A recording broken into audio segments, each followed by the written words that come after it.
Right, so today what I wanted to do is, over the last week and a bit, I have been reading this, which is The Ascendants by Jazza Brooks, and I went into this with the mindset of, I like Jazza as a content creator. He's one of the YouTubers that I've been watching basically since I was a little kid, and I've kind of just followed his content for a while.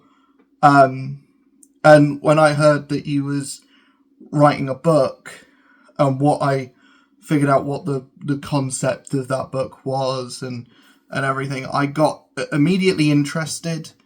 This is something I was going to read anyway, probably. But I thought it'd be interesting to do a video on this. I thought it'd be interesting to get to it around about the time that kind of syncing close up with when it actually released. This is the first time that I'm getting to a book even in the same year of it releasing.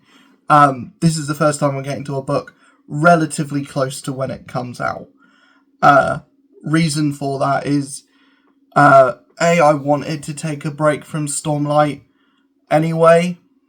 Just reading 3 books back to back that were 1,000-page tomes. I was starting to get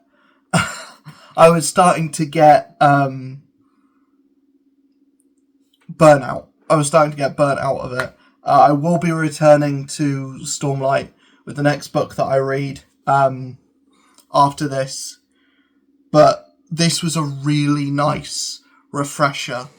Not just because it's not Stormlight, it's something completely different. Not just because it's a completely different writer. Not just because for other reasons. This is also a sci-fi book, and this is my introduction to science fiction. Everything else that I've read before has been fantasy. Obviously, I've read sci-fi in comic books and stuff, and I've seen sci-fi movies. But this is my first time reading a sci-fi novel, and I think obviously the big issue or the big thing to address the elephant in the room is Jazza Brooks is a YouTuber first. I wouldn't put him in that bracket, although he is someone who creates videos, uploads them to YouTube, as the dictionary definition of what a YouTuber is. He is that. However, Jazza is a artist, first and foremost. And you definitely get that feeling in this book. The creature designs, or at least the creature descriptions, are vivid. And you get the kind of world and you get the pictures that Jazza wants you. It feels weird. The things that the writer wants you to see in your mind, basically, are vivid, and they are done really well. Where I think, and the big question with something like this, written by a YouTuber, is whatever that means. Written by a content creator, books written by people who aren't authors by trade or trained authors. I don't know what Jazza's background in education is, but I can say, having now finished this book, it's not amateur hour. I can say my initial worry, or what I thought I was going to come in here and say was, there's glimmers of greatness, but overall it's a very flawed book. That's what I thought was going to be my takeaway from this. Well, my actual takeaway from this is very strong. As an opening novel, there are things that I don't like about it. There are things that I think could be done better. Not that I would do better, because I have no skill whatsoever in creative writing. However, there are things that I didn't get behind in the book, and but overall, this is really, really competent. Look at me trying to talk about this book like I know what I'm talking about. I don't, but I really enjoyed this. I really enjoyed the Ascendants overall. What are the really good things about this book? Because I'll go over them first, and then I'll circle back to some of the things, maybe my criticisms, and then we'll do like an overall thing. Like a review is usually structured, even though, as I have stated many times, I don't review things. I ramble about them. I vomit out my thoughts, and people can either enjoy that or not. What did I really like about this? First of all, I like how claustrophobic, especially the opening of this book feels. I like how claustrophobic the opening feels. It does eventually devolve into shooty bang bang, big action set pieces everywhere. I felt even in the start of the book, it never. You would think from a cover like this, and yes, you do get aliens from it, but that's very much only in the opening chapters. The book, I think, divorces itself from aliens rather quickly, and then goes down a more like traditional sci-fi, or I would say epic sci-fi route, and we're introduced to these like Urson, Starborn, which are, I think this book's, or this universe's, because this is book one of, I think, 4, maybe more, but this is definitely the first book in a planned series, and it definitely reads like that. It not only does this read like a debut novel from an author, this also reads, not that it reads amateurish. I already said that this is not amateur hour, but it does read like someone's first novel, where I feel like there is a lot of throwing every idea at the wall to see what sticks. That being said, there is obvious inspiration, and the book definitely wears its inspirations on its sleeve. And that in itself is not a bad thing. If you're going to take inspiration from anything, you take inspiration from a little bit of Sanderson, a little bit of The Golden Compass, a little bit of Aliens as well. But yeah, you've got these Earths and Starborn, which I think are this book's or this world's answer to Space Marines. At least that's how they're like these very stoic, massive warrior like people that come to this world after this invasion happens, And they're essentially very clearly stating, we're not here to rescue you, we're here looking for something, don't get in our way, essentially. The story with them is interesting. I don't think it doesn't go too deep into how the Starborn work yet in this book. It does give you a little bit of depth of one of the Starborn, but I don't think any of them really cross that line into main character territory. Our main character is someone called Sam Weaver, or Samantha Weaver, and her brother Aidan. Her brother is so Samantha is this very strong, well-built miner character, and she goes into these mines collecting Tarabrax for the administrators. They're collecting this ore called Tenebrax, giving it to a group called Bastion, who are kind of middlemen, giving it to the administrators. And it's later revealed, or quite early on the book revealed, as soon as this kind of invasion of these... I kept reading it as Gidenor, the bug-like creatures that end up attacking our main characters. Apparently it's pronounced Gidanaway.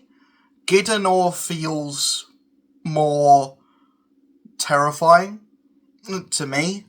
But if they're called Gidanaway, they're called Gidanaway. As soon as they start to invade this settlement, this mining facility, the administrators up and leave. They just go. And they kill all of Bastion. They leave to go wherever. We're not told where they go. We're not told basically anything about administration apart from they're bad guys. They've been keeping these people under thumb, essentially treating them as slaves and saying like, if you don't do what we say, we're going to get our essentially our army, and they're going to teach you what for, basically. They're going to punish you, and by punish you, I mean they're going to break your legs and chuck you back in a hole. And it's this kind of authoritarian government thing, which definitely isn't a mimic of what's going on in real life at the moment. Definitely not. But essentially, the bulk of this book is Sam and Aidan getting a party of people, getting to the surface, running away from these creatures, and then the Starborn show up. And that's when the book turns from aliens to more Warhammer. And just it stops being a horror book or a attempt at horror book, and it just becomes a sci-fi action shoot 'em up, basically. And I think the second half of the book is way more successful than the first half. The first half of the book very much feels very rinse and repeat. We go here, we just merely evade the at first there's only one Gidanway, then there's two, then there's three, then there's a whole freaking horde of them. And the book, at least for the first few chapters, I think up to chapter 10 of 40, where it's essentially just cat and mouse of evading G'Darnway, getting caught, evading G'Darnway, getting caught, evading G'Darnway, getting caught, and that is very much rinse and repeat up until the Starborn show up, and then it's an action book, basically up until the end. There is some downtime, where we get more character moments. I don't think the main characters, Sam and Aiden, you do end up feeling for. Everyone else around Sam and Aiden, I don't feel like get a lot of the choices that are made towards the climax of the book don't have the right weight to them, because we're not given enough time with any side character for any of the character decisions or any of the character deaths at the end of the book, and from the middle of the book onwards, really to have any weight. And that's probably my biggest criticism of the book, is just when side character. There's a big moment with Aiden, and I feel like that moment feels like it should, and it gives the emotional response that it should. And then every other character death doesn't really get as... And I know that is me kind of spoiling the book a little bit. However, I will give a spoiler thing at the start of the video. I don't feel like any of the character deaths that happen from the supporting cast really have the impact that I feel like they should have. There is one that is written to feel like a big moment, but it doesn't really have the weight to it that I feel like it would if there was maybe an extra chapter devoted to that character, or maybe a bit more time spent in that character's head, or a bit more development with that character. Outside of that,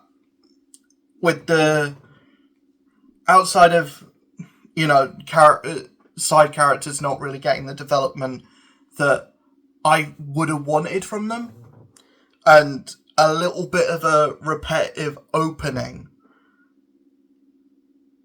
I would say everything else about this book is pretty good.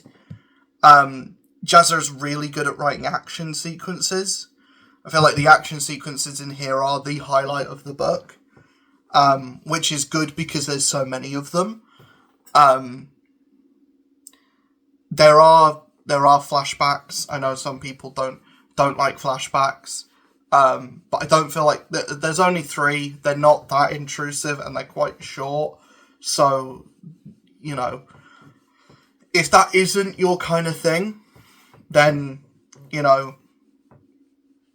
at least they're not as prevalent as they are in something like a Stormlight Archive book, where half of the book is flashbacks. Yeah, I would say this is a recommend from me. If you have been watching Jazza for a while and know of his content and and if you like the voice and the persona that he has through his videos, or if you like the kind of person that he presents himself as in his videos, then this is a lot more mature and dark than I expected. I wouldn't say grimdark. I wouldn't specifically call this grimdark. However, there's a lot of death in this. There is a lot of very vivid gore, and there are a lot of vivid descriptions of very violent acts in this book, and that might be something that turns people off, because they do start very early with the very graphic deaths, and that might be a turn off for some people. Some people might think that this is a bit much. I did kind of almost feel that at the very start of the book. Like, getting through the first 10 chapters did feel like a bit of a slog. I won't lie, but once it picks up and once it gets that foundation, I think once the main characters do make it to the surface, that's when the book kind of picks up, not just in pace, but also almost in like quality as well, because we're not doing the same thing every chapter. But that's really about it. I would say the big like pros of this book are the descriptions of the creatures and the descriptions of like action sequences, especially like when there is a character death. It does at least leave a vivid impression into your mind. I would say the weakest part of this book is side characters. Not necessarily the main characters. I feel like Sam and Aidan are definitely very strong protagonists. However, I would say the side characters do kind of let this book down. Hopefully that is something that gets picked up with, future books in the series. Because as of where this book stands, it was really good, but I would say definite room to improve, definite room to grow, room to improve. And I feel like if you're coming out with your first book and it's perfect, there's something wrong. If you're coming out with the first book and there is no there aren't any complaints with it, then that's kind of a problem. But as of right now, I would say that this is very strong, very competent, a lot better than the title YouTuber written book would lead you to believe. And that's even addressed in the acknowledgements, where a lot of like content creators and even a lot of like celebrities will try their hand at writing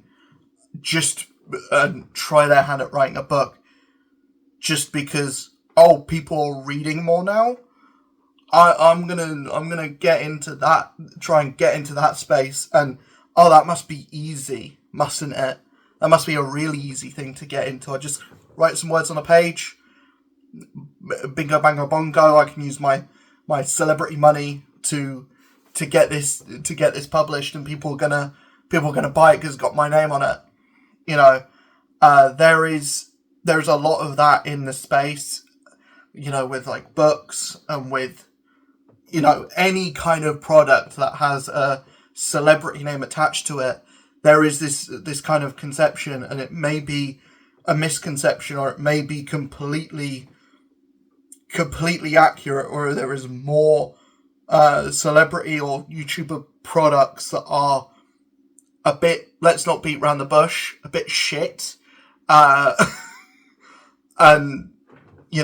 I'm very glad that this is one of the ones that is, the person writing it is a YouTuber, but the book has care put into it, and you can feel that this is someone who is a fan of the medium that they are trying to get into. They're not just getting into it because it's a big new popular thing. Even though books have been around for ages, They're not getting into it because it's, trendy to write a book now. They're not getting into it because, oh, this is something this is a bandwagon that I can jump on. They're getting into it because they genuinely have a love for this. They genuinely have a story to tell. And, there is a lot of, care, attention, heart in this book. And I don't want there to be like a misjudgment of, oh, is that a YouTuber book? Oh, that must be terrible, or that must be really cringe. This is not that at all. So yeah, I will 100% be keeping up with this series and seeing where it goes, what happens. Not only because I genuinely enjoy the creator that wrote it, but just because it's a genuinely good story and it's worth throwing a hat in the ringer for a genuinely good story. I'll see you guys in the next video. Hopefully you enjoyed. I will see you guys, in the next one. Hopefully, if you enjoyed this video, hit that like button, hit that subscribe button, hit that notification bell, leave a comment in the comment section below. See you guys in the next one. Peace.